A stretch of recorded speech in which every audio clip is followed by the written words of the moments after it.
வரலாற்றில் தெளிவு பெறாத எந்த இனமும் எழுச்சியுற முடியாது என்கிறார் ரஷ்ய புரட்சியாளர் லெனின் அவர்கள்.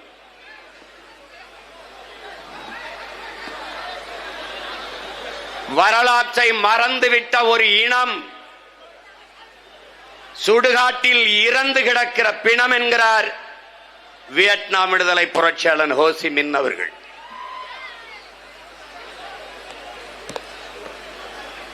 வரலாற்றை படிக்காதவன் வரலாற்றை படைக்க முடியாது என்கிறார் அறிவாசான் அண்ணல் அம்பேத்கர் அவர்கள்.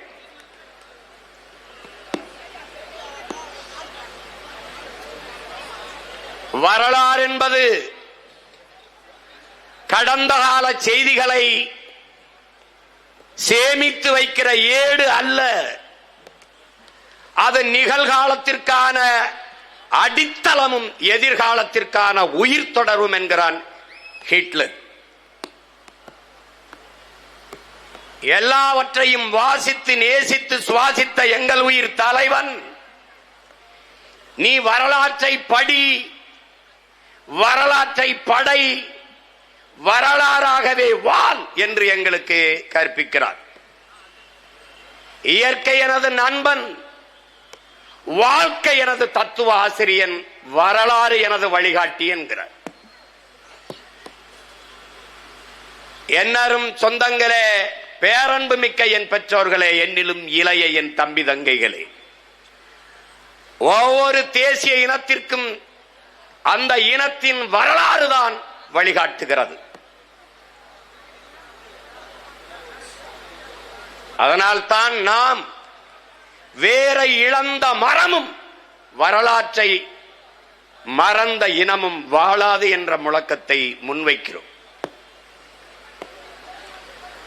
வீழ்ந்துவிட்ட ஒரு இனம் தன் வரலாற்றில் இருந்துதான் எழுச்சியுற வேண்டும். அப்படி வீழ்த்தப்பட்ட தமிழ் தேசிய இனத்தின் மக்கள் நம்மின வரலாற்றில் இருந்து எழுச்சியுற துடிக்கிறோம், மீள் எழுச்சி கொள்ள பாய்கிறோம். வரலாற்றில் புறக்கணிக்கப்பட்ட ஒரு இனத்தின் மக்கள் தங்களின் வரலாற்றை தாங்களே ஒரு நாள் எழுதுவார்கள் என்கிறார் அறிவாசான் அண்ணல் அம்பேத்கர் அவர்கள். அப்படி பன்னெடுங்காலமாக வரலாற்றிலே நிராகரிக்கப்பட்டு புறக்கணிக்கப்பட்ட தமிழ் தேசிய இனத்தின் மக்கள் தங்களுக்கான வரலாற்றை மீண்டும் எழுதுவதற்கு துடிக்கிற காலம்தான் தமிழ் தேசிய பிள்ளைகளின் காலம், பிரபாகரனின் பிள்ளைகளின் காலம்.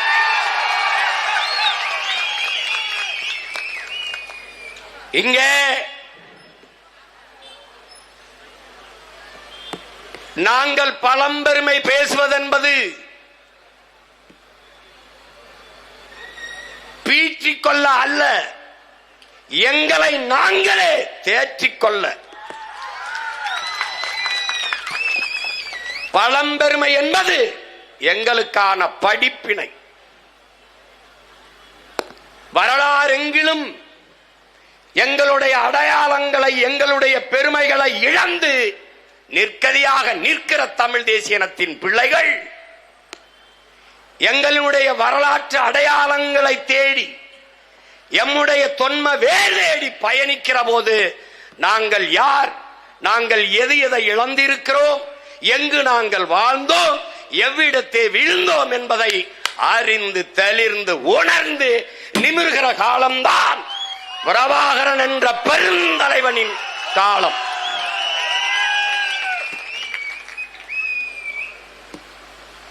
அந்த வரலாற்றின் தேடலில்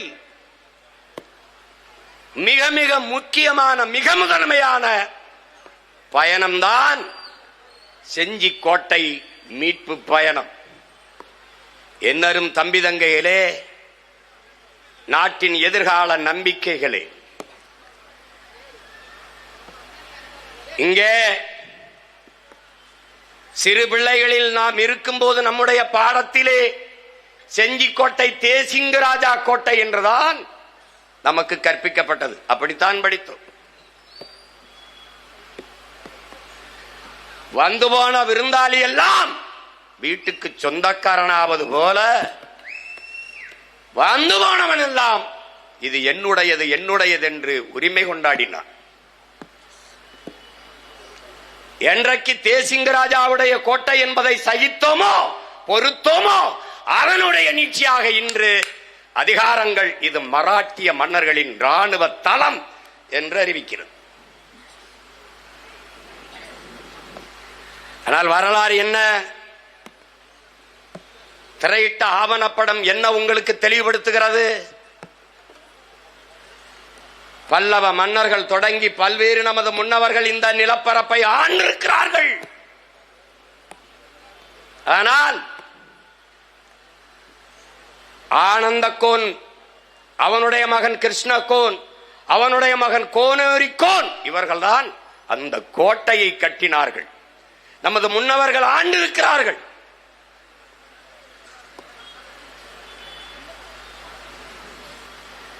அதிலே